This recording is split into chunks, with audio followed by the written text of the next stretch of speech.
يزي عايش ودي ناحية كيس. شو عملت لنا في العلوش؟ اليوم نمشي للرحبة ناخولك علوش على كيف كيفك.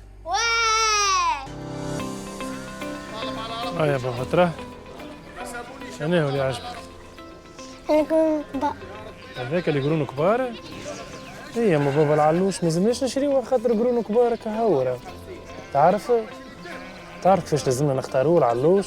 أول حاجة لازم يكون ناشط مش تاعب. ما يضلعش نثبتوا للعلوش يشتر لا كرشه منفوخة ولا عنده جريان جوف. لازم يكون صوفه نظيف ولازم يكون عينيه نظاف، ماهمش مرضى ماهمش صفر ماهمش حمر وخشمه نظيف بيتنفس بالكدا. وبخلاف هذا الكل لازم تثبت في الصوف نتاعو عندوش دمالة عندوش حاجة. فهمت بابا؟ هكاك نجمو نشريوه. ان شاء الله مبروك خويا، ان شاء الله مبروك عليك. عايش كبير فيه.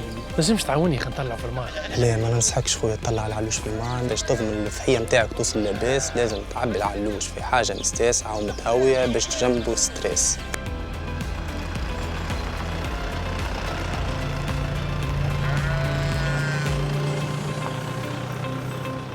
ماما شفت على شو محلين طلعوا السطح. لا عايش ولدي، هاني حضرت البيت الطرفانية، العلوش لازم نحطوه في بلاصة مظلة ونظيفة ومهوية وما نربطوش زادة.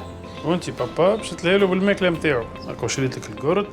الايامات القليلة اللي قبل العيد نقتصروا كان على القرد والتبن، والماء لازم يكون متوفر ديما. ليلة العيد نعطيه كان ماء واضح.